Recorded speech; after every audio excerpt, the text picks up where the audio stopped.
Hello दोस्तों, तो स्वागत है आप सभी का हमारे YouTube channel brush off knowledge पर। तो आज हम पढ़ने वाले हैं संख्याओं के प्रकार। आज हम क्या पढ़ने वाले हैं? संख्याओं के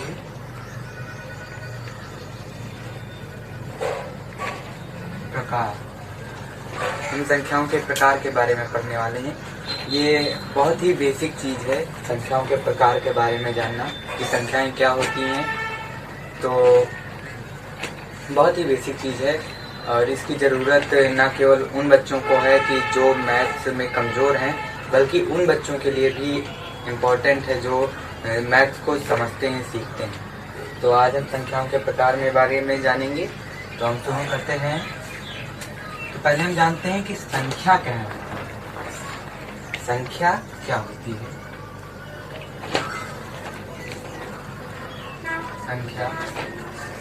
संख्या क्या होती है? जो 1, 2, 3 ऐसे ऐसे जो संख्याएं लिखी रहती हैं, सब क्या है? ये हमारे एक तरह के प्रतीक हैं। प्रतीक जैसे कि हम इंग्लिश अल्फाबेट में जो हम ABCD लिखते हैं, उसी तरह संख्या भी हमारे क्या है? एक प्रतीक है। और ABCD ये क्या है? एक प्रतीक है कि जिससे हम इसे पहचानते हैं ये क्या लिखा है। और इसके बाद हम देखते हैं संख्याओं के प्रकार के बारे में। तो हम पहले इसे लिखते हैं संख्या अर्थात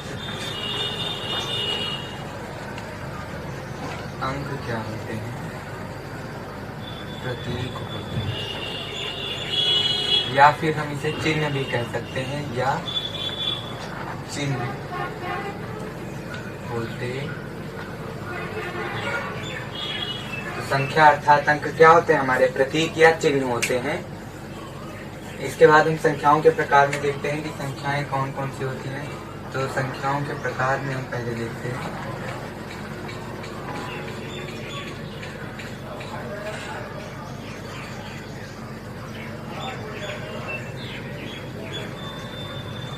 संख्याओं के प्रकार के बारे में कि संख्याएं क्या होती हैं। तो संख्याएं हमारी इस तरह की होती हैं। नंबर 1 प्राकृतिक संख्या। नंबर 1 प्राकृतिक संख्या। प्राकृतिक संख्याएं हमारी क्या होती हैं? वे संख्याएं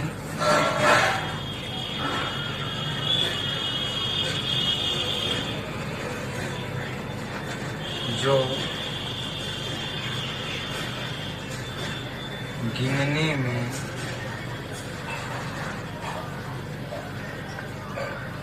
प्रयुक्त होती है।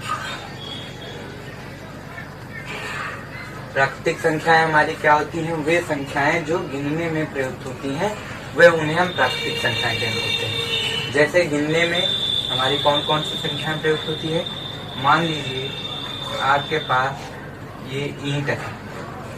क्या है? आपके पास ईंट है और आपके पास ऐसे कई सारी ईंटें हैं।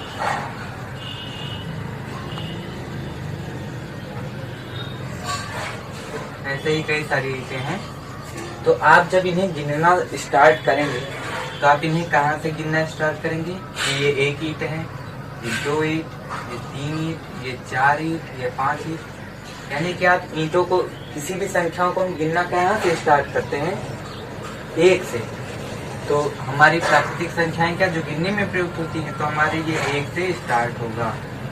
ये हमारा कहाँ से स्टार्ट होगा? 1, 2, 3, 4 और 5। जैसे हम गिनते हैं तो ये संख्याएं अगर हमारी गिनने में प्रयुक्त होती है तो यही हमारी क्या है? प्राकृतिक संख्याएं होती हैं। डॉट डॉट डॉट ये अनंत तक चला जाएगा। ये हमारी क्या होती हैं? प्राकृतिक संख्याएं होती हैं। क्योंकि हम इन्हें गिनने में प्रयोग करते हैं, इसलिए हमारी प्राकृतिक संख्याएं होती हैं। अब हम किसी चीज को ये तो गिनते नहीं है कि हमारी -1 है। अगर हमें किसी चीज को गिनना है तो हम उसे ये तो कहेंगे नहीं कि ये हमारी -1 है। हम उसे कहाँ से? 1 से स्टार्ट करते हैं गिनना। तो ये हमारी प्राकृतिक संख्याएं होती हैं। या फिर हम इसे 0 भी नहीं कहेंगे, 0 से भी नहीं गिनेंगे। ये हमारी प्राकृतिक संख्याएं होती हैं। दूसरा नंबर है पूर्ण संख्या। पूर्ण संख्या पूर्ण संख्याएं क्या होती है?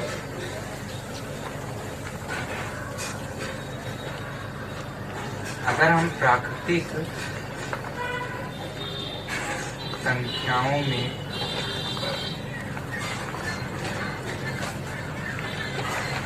शून्य को भी मिला, क्या करें, शून्य को भी सम्मिलित कर लें,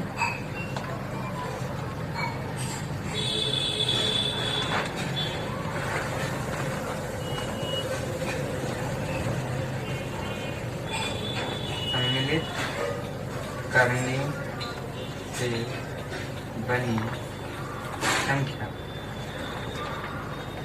पूर्ण संख्या क्या होती है हमारी? अगर हम प्राकृतिक संख्याओं में शून्य को भी सम्मिलित कर लें तो उनसे बनी संख्या क्या कहलाती है? हमारी पूर्ण संख्या कहलाती है। तो प्राकृतिक संख्याएं हमारी ये हो गई 1 2 3 4 5 और ऐसे डॉट डॉट डॉट। और इन संख्याओं में हम शून्य को भी क्या कर लें? सम्मिलित कर लें। तो ये हमारी कैसे संख्या होगी? पूर्ण संख्याएं। ये हो गई हमारी पूर्ण संख्याएं। आगे चलते हैं हम इसके बाद में तीसरी संख्या पर।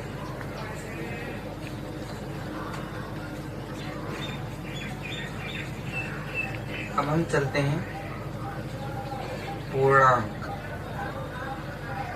पूर्णांक क्या होते हैं? पूर्णांक क्या होते हैं हम उनके बारे में देखेंगे। पूर्णांक हमारे होते हैं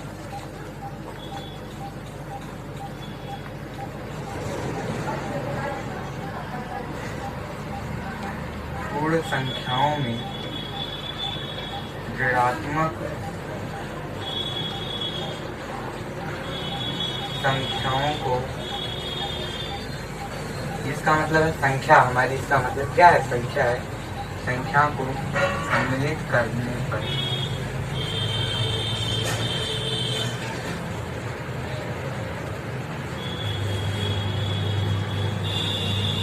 हमें पूर्णांक प्राप्त होता है। यदि हम पूर्ण संख्याओं में ऋणात्मक संख्या को भी सम्मिलित कर लें तो हमें क्या पूर्णांक प्राप्त होता है? पूर्णांक जैसे हमारी पूर्ण संख्याएं 0 1 2 3 4 जो लिखा हम वही कर रहे हैं। पूर्ण संख्याओं में ये हमारी पूर्ण संख्याएं हो गई और इनमें हम ऋणात्मक संख्याओं को भी जोड़ दें, सम्मिलित कर लें। जैसे -1 -2 -3 तो ये भी कहाँ तक? अनंत। तो ये हमारे होते हैं पूर्ण संख्याएं, पूर्णांक। पूर्णांक यानी पूर्ण धन अंक। जो हमारे पूर्ण अंक वो होते हैं हमारे पूर्णांक। हम 1.5 को पूर्णांक नहीं कह सकते, ये पूर्णांक नहीं है, ये पूर्णांक नहीं है। कोई भी संख्या अगर दशमलव में लिखी है या फिर अगर ऐसे बटे में लिखी है तो ये हमारी क्या होता है? पूर्णांक नहीं होता है, ये हमारा पूर्णांक नहीं होता है।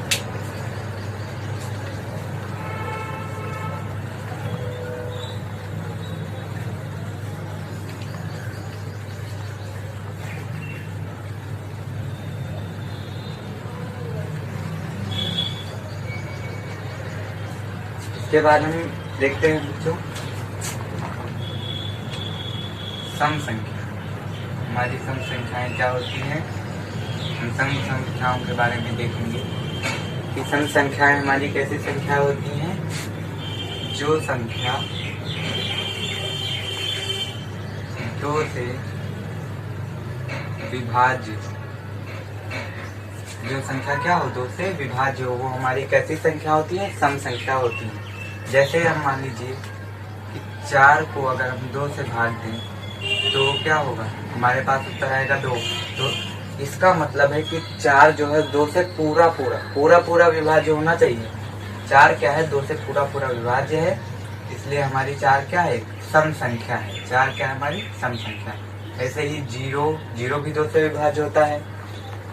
2 4 6 8 10 ऐसे ही डॉट डॉट डॉट अनंत तक। तो मान लीजिए हमें कोई बहुत बड़ी संख्या दी है, जैसे मान लीजिए हमारे पास 2556 लिखा है और हमें पता करना है कि ये सम है या नहीं। तो हम या तो ऐसे करें या फिर हमें इसके इकाई-कांक देखना है, हमें इसके क्या देखना है, इकाई-कांक। अगर ये सम है या ये 2 से विभाज्य है तो ये हमारी संख्या क्या होगी, सम संख्या होगी। तो 6 में 2 से अगर हम भाग करें तो हमें क्या मिलेगा, 3 मिलेगा। यानी 6 क्या है, 2 से पूरा पूरा विभाज्य है। तो इसका मतलब ये क्या है, एक सम संख्या है। ये क्या है, एक सम संख्या।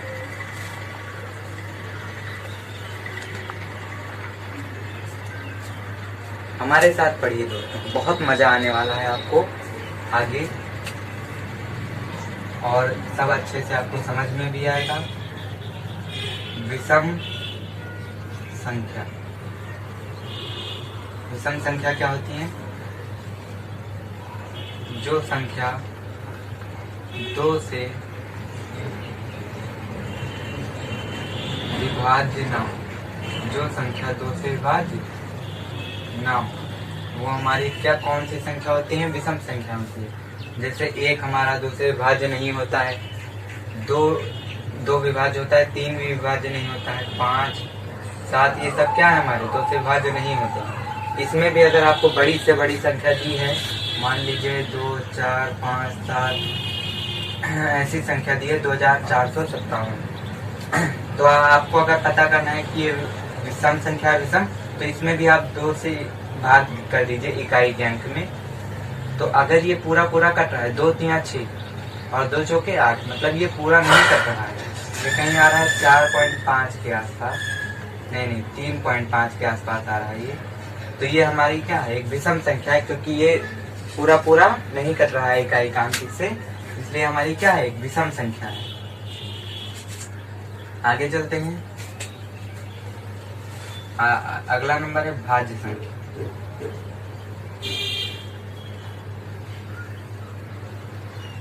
भाज्य संख्याएं हमारी क्या होती हैं, भाज्य संख्याएं वे संख्या होती हैं जो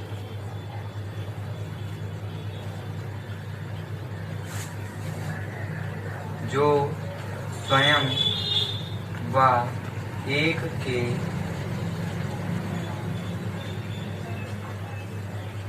अतिरिक्त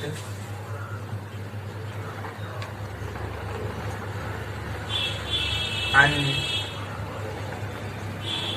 किसी संख्या से भी कटे, जो स्वयं व एक के अतिरिक्त अन्य किसी संख्या से भी कटे हुए हमारी क्या होती है, भाज्य संख्या होती है। जैसे मान लीजिए हमारे पास, इसी में से ले लीजिए कोई, जैसे मान लीजिए हमारे पास है 6, तो 6 हमारी किससे, 6 से, 6 तो 6 से कट ही रही है, 6 कम 6, और 6 1 से भी कट रहा है, 1 छाया 6, तो इसके अलावा ये 6 2 से भी कट रहा है और 3 से भी कट रहा है। और हमारी परिभाषा क्या है, वे संख्या जो स्वयं व एक के अतिरिक्त अन्य किसी संख्या से भी कटे, तो स्वयं से कट रहा है, 1 से कट रहा है और अन्य संख्याओं से भी कट रहा है, तो ये क्या है हमारी, ये एक भाज्य संख्या है।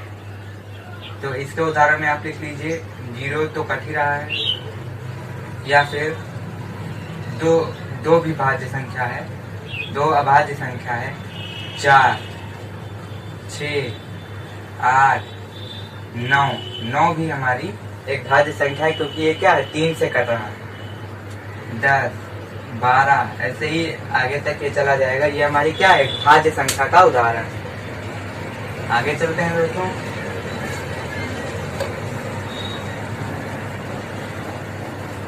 ये आपके 10th क्लास में भी इन संख्याओं के बारे में, 10th नहीं, आप जहां तक भी पढ़ेंगे संख्या आपको हर जगह मिलेगी कि ये सम संख्या, विषम संख्या, भाज्य संख्या, अभाज्य संख्या, तो ये आपके लिए बहुत ही इम्पोर्टेंट है और इसे आपको बेसिक है, इसे समझना चाहिए।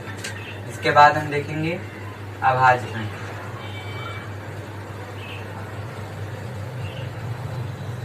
अभाज्य संख्या ये क्या होती है हमारी, अभाज्य संख्याएं वे संख्याएं जो स्वयं व एक के अतिरिक्त स्वयं व एक के अतिरिक्त अन्य किसी संख्या से ना कटे या विभाज्य न हो। वे संख्या जो स्वयं व एक के अतिरिक्त अन्य किसी संख्या से ना कटे वे हमारी क्या होती हैं? वे हमारी होती हैं अभाज्य संख्या। भाज्य संख्या में क्या होता था?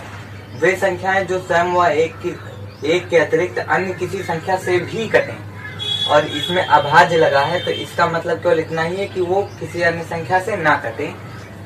जैसे हम देख लेते हैं, 2 देख लीजिए। सबसे छोटी अभाज्य संख्या क्या है हमारी? 2, क्योंकि 2 स्वयं से तो कट ही रही है, 2 से तो कट ही रहा है, उसके अलावा 1 से कट रहा है, और किसी भी संख्या से 2 क्या है? नहीं कट रहा है। इसके बाद में 3 भी हमारा 3 से कट रहा है और 1 से कट रहा है, और अन्य किसी संख्या से नहीं कट रहा है।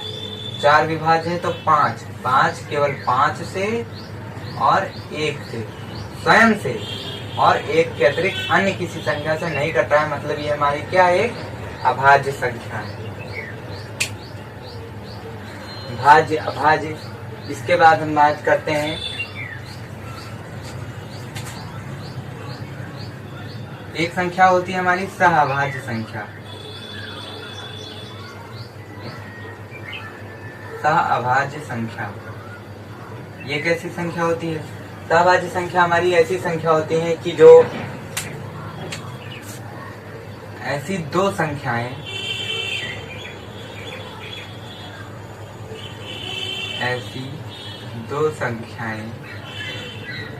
जिनका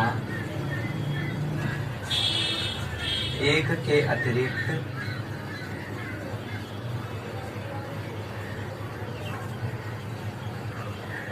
अन्य कोई उभयनिष्ठ गुणनखंड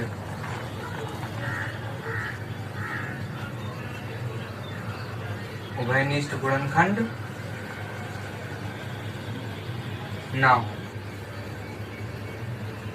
सहअभाज्य संख्याएं क्या होती है? वे संख्याएं ऐसी 2 संख्याएं जिनका एक के अतिरिक्त अन्य कोई उभयनिष्ठ गुणनखंड ना हो।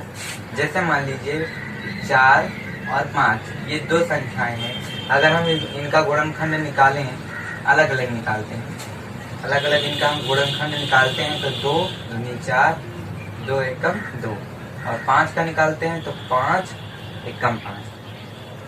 4 को हम लिख सकते हैं 2 गुणे 2, और 5 को हम लिख सकते हैं 5 गुणे 1। अब देखिए, इनका कोई भी 1 के अतिरिक्त यहाँ पर भी हम 1 लिख सकते हैं, क्योंकि किसी भी संख्या में 1 का गुणा करने पर वो संख्या का मान परिवर्तित नहीं होता है। यहाँ पर 1 इन दोनों संख्याओं का उभयनिष्ठ गुणनखंड है, इसके अतिरिक्त और कोई भी इनमें उभयनिष्ठ गुणनखंड नहीं है, इसलिए 4 और 5 हमारी क्या है? सहअभाज्य संख्याएं हैं। सह मतलब साथ में, जो संख्या साथ में हो और क्या हो? अभाज्य हो, एक दूसरे से क्या हो? अभाज्य हो, हमारी सहअभाज्य संख्या होती है। इसका उदाहरण इसके बारे में पढ़ने के लिए आपको 10th क्लास में मिल जाएगा। जब आप किसी भी संख्या को, किसी भी अपरिमेय संख्या को अपरिमेय सिद्ध करना होगा, तो आपको मान लीजिए √3 है, इसको अपरिमेय संख्या सिद्ध करना है, तो इसका आप 10th क्लास में डिस्कस करेंगे इसके बारे में। अभी हम चलते हैं आगे।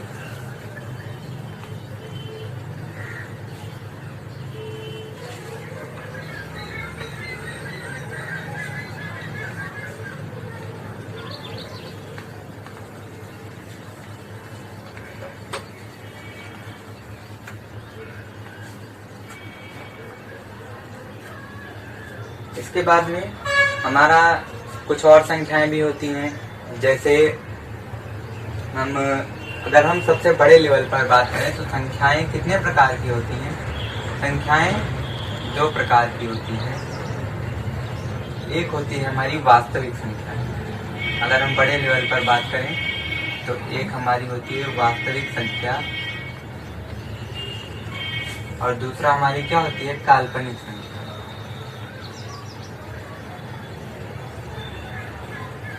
काल्पनिक संख्या। अब वास्तविक संख्या को भी 2 भागों में बांटा गया है। वास्तविक संख्या को भी 2 भागों में बांटा गया है। पहला परिमेय और दूसरा अपरिमेय। परिमेय और अपरिमेय, ये दो प्रकार होते हैं वास्तविक संख्याओं के। हम देखते हैं परिमेय संख्या क्या होती है। अभी तक हमने परिमेय संख्या के बारे में नहीं पढ़ा है, तो हम देखते हैं पहले परिमेय संख्या क्या होती है। परिमेय संख्या, परिमेय संख्या क्या होती है हमारी? वह संख्या जिसे P बटा Q, P बटा Q मतलब अंश बटे हर, P को हम अंश मान रहे हैं यहाँ पर और Q को क्या मान रहे हैं? हर। वह संख्या जिसे P बटा Q के रूप में लिखा जा सके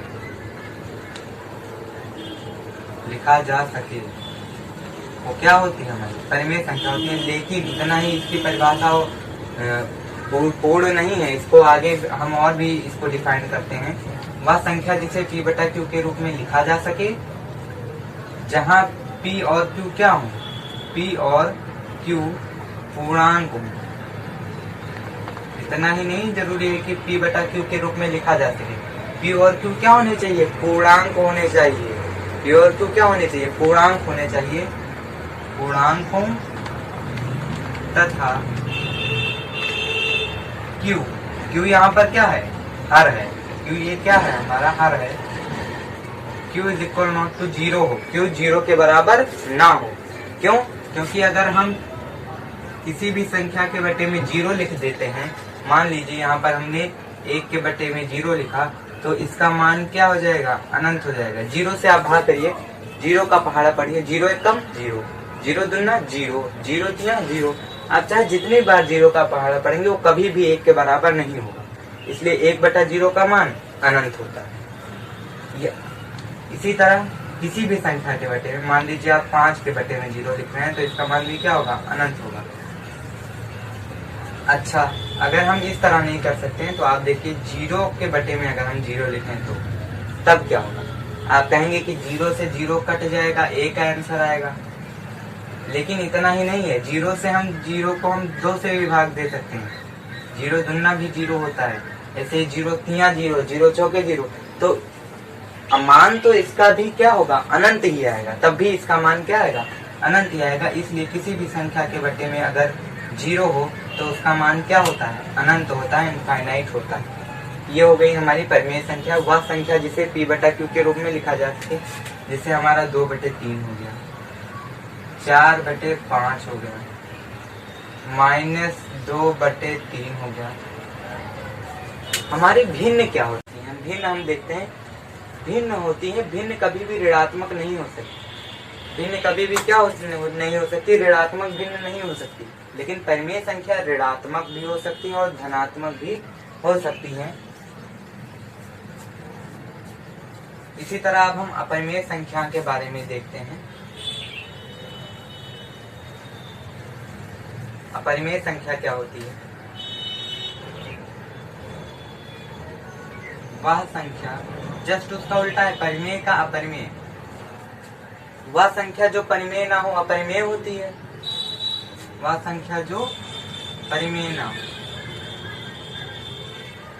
परिमेय ना हो, वो क्या होती है? अपरिमेय संख्या होती है। अपरिमेय के लिए हम कंडीशन जानते हैं, P बटा Q के रूप में लिखा जा सके, P और Q क्या हो? पूर्णांक हो, ये परिमेय के लिए कंडीशन है। और Q क्या हो? 0 के बराबर ना हो। तो अगर इन तीनों में से एक भी कंडीशन फॉलो ना हो, एक भी, चाहे वो P बटा Q के रूप में ना लिखी जा सके, चाहे P और Q पूर्णांक ना हो, और चाहे Q 0 के बराबर हो, चाहे Q क्या हो? 0 के बराबर हो, तो हमारी क्या हो जाएगी? तो वो हमारी अपरिमेय संख्या हो जाएगी। ये तीनों परिमेय संख्या होने के लिए कंडीशन है। अगर अपरिमेय होना है तो इन तीनों में से एक ही अगर कंडीशन को फॉलो ना करे तो हमारी होगी अपरिमेय संख्या।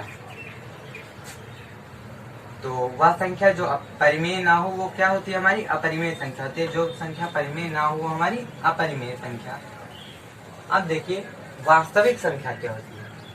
तो अब हम वास्तविक संख्या को दो भागों में बांट सकते हैं, परिमेय और अपरिमेय। मतलब अगर हम इन दोनों संख्याओं को जोड़ दें, अगर हम इन दोनों संख्याओं को जोड़ दें, जोड़ने का मतलब है अगर हम जोड़ने का मतलब है परिमेय और अपरिमेय संख्या को सम्मिलित रूप से, जोड़ने का मतलब यहाँ पर क्या इकट्ठा कर दे, सम्मिलित कर दे। सम्मिलित रूप से हम क्या कहते हैं, वास्तविक संख्या कहते हैं। क्या कहते हैं हम, वास्तविक संख्या कहते हैं। वास्तविक संख्या किसे कहते हैं, परिमेय और अपरिमेय संख्या को सम्मिलित रूप से हम वास्तविक संख्या कहते हैं। यह हो गई हमारी वास्तविक संख्या है कि अगर हम परिमेय और अपरिमेय दोनों को साथ में, अपरिमेय का उदाहरण हम आपको देते हैं। अपरिमेय जैसे क्या होगी, परिमेय तो आपने देखी √3। किसी भी संख्या अगर वर्गमूल चिन्ह, ये वर्गमूल का चिन्ह है, अगर ये किसी भी वर्गमूल के अंदर कोई संख्या लिखी है तो वो क्या होती है, अपरिमेय। लेकिन कुछ संख्याओं के वर्गमूल निकल आते हैं, इसलिए वो क्या होती है, परिमेय संख्या होती है। जैसे √4, √4 को हम लिख सकते हैं √2 गुणे 2, तो इसमें से हमारा 2 का एक जोड़ा बाहर आ जाएगा, तो ये हमारा क्या हो जाएगा, 2, इसलिए परिमेय संख्या हो जाएगी। परंतु जिस संख्या का वर्गमूल नहीं निकलता है वो हमारी क्या होती है, अपरिमेय संख्या है। जैसे √3, √5, ऐसी संख्याएं क्या होती है, हमारी अपरिमेय संख्या होती हैं। तो वास्तविक संख्या भी आपको समझ में आ गया होगा। अब हम बात करते हैं काल्पनिक संख्या की। देखिए, हम अपरिमेय संख्या तो पढ़ चुके हैं कि √3 हो गया, √5 हो गया, ये सब क्या होती है, अपरिमेय संख्या। और इसमें क्या करना होता है, हमें जोड़ा बनाना होता है। इसमें हमें क्या करना होता है, जोड़ा बनाना होता है दो संख्याओं का। अगर दो संख्याओं का जोड़ा बन जा रहा है तब उनमें से हम उन जोड़े में से एक संख्या को बाहर निकाल लेते हैं, तो हमारी वो क्या हो जाती है, परिमेय संख्या। पर देखिए, आप जब 10th क्लास में पढ़ेंगे किसी भी द्विघात समीकरण, मान लीजिए x² = -1, इसको हम सरल करेंगे तो ये दोनों पक्षों का वर्गमूल लेने पर हमारे पास क्या आएगा, √-1 ये आएगा। अब एक को तो हम बाहर निकाल सकते हैं, पर माइनस को, किसी भी संख्या को अगर हम 2 बार गुणा करेंगे, अगर हम यहाँ पर जोड़ा बनाएंगे, किसी भी संख्या को 2 बार गुणा करने पर वो अगर चाहे माइनस हो तो भी वो प्लस हो जाता है, और प्लस हो तो वो प्लस होता ही है। इसलिए यहाँ पर इसका हम जोड़ा नहीं बना सकते हैं, और ये हमारी क्या हो जाएगी, एक काल्पनिक संख्या हो जाएगी। ये हमारी क्या हो जाएगी, काल्पनिक संख्या। √-1 क्या हो जाएगी, एक काल्पनिक संख्या हो जाएगी। क्यों?